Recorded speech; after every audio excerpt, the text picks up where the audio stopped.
Deux types de transformation dans les bureaux. On a donc les bureaux existants qui sont en place, puisqu'aujourd'hui, il y a déjà structurellement assez divisé. On a gardé le faire repartir. Aujourd'hui, il a vécu 30 ans. L'idée, c'est de le faire repartir pour 30 ans et dans ses systèmes énergétiques et dans son image. On complète l'offre de 7000 m². Et au 16e, on voit assez loin. C'était aussi de redonner à chaque niveau un balcon avec vue sur la ville, d'un côté ou de l'autre.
On voit donc la prolongation du mail en fait, qui arrive depuis on va dire depuis le tram et qui prévoit la percée en fait, de cette enveloppe-là. On a pu réhabiter aussi d'autres bâtiments, les habiter mieux en tout cas. Et réaménager, on va dire. Alors, la révolution, c'est aussi le grand hall. Ceux qui ont connu le campus avant, il y avait un grand hall qui distribuait toutes les différentes parties du campus. Et là, maintenant, il n'existe plus. Ce hall n'existe plus, mais ce qui est intéressant, c'est que ce hall qui était traversé... Moins de place, moins de salles? Non, il n'y a pas moins de place, moins de salles. Cet amphi a disparu puisque dans l'étude, effectivement, on s'est... Justement, d'ailleurs, les couleurs de la fresque, c'est devenu les couleurs, voilà. Ce sont devenues les couleurs du campus. Tout à fait. L'architecte... Alors, il y a cette cafétéria, mais sur l'ensemble du site, on est à combien de cafétérias, combien de restaurants universitaires, des food trucks? Qui sort un peu de l'ordinaire par rapport à ce qu'on a habituellement. Donc oui, on est content.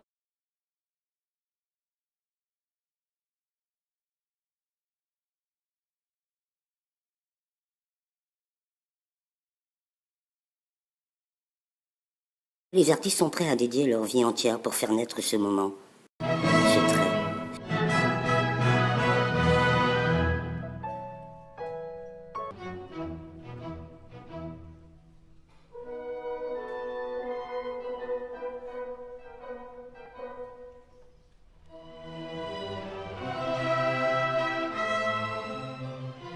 La question de l'œuvre dans le quotidien s'attache à une notion importante dans la façon de concevoir l'agence, c'est la question du récit urbain. C'est finalement...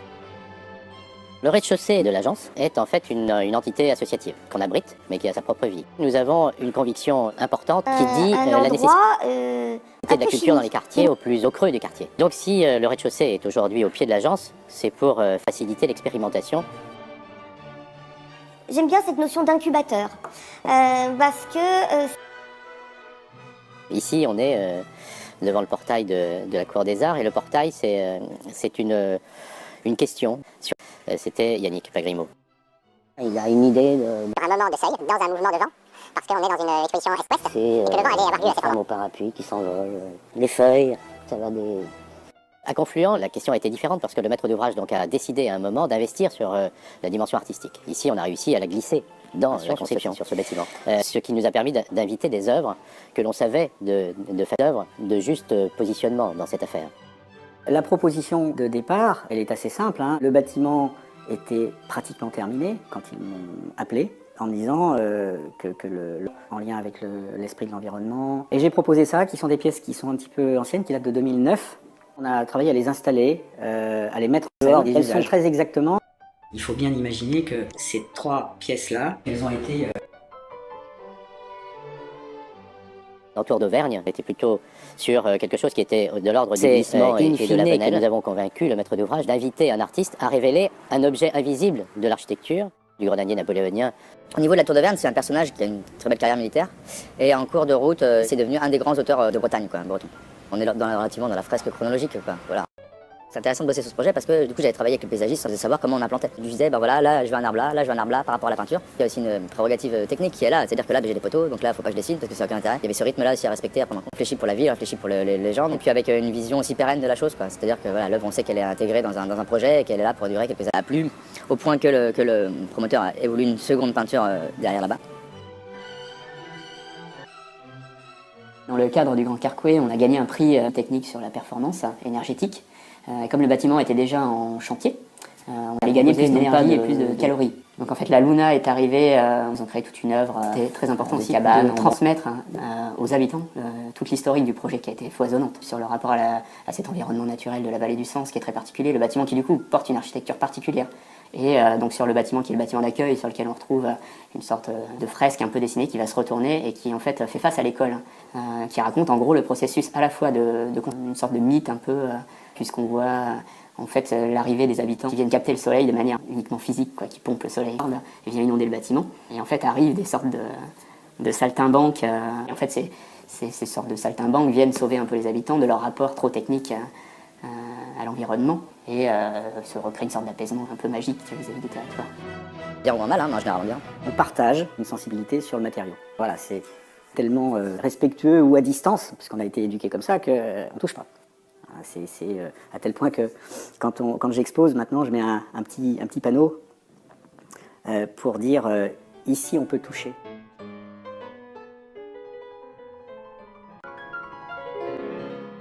Il y a tout un portail en sculpture, ferraille, inclusion d'objets. C'est un portail, je dirais, télévision. Les instituteurs de l'école privée qui étaient juste en face nous ont dit c'est extraordinaire cet endroit. Parce que quand les parents emmènent leurs enfants à l'école le matin ou repartent le soir, ils s'arrêtent devant le portail et ils racontent des histoires.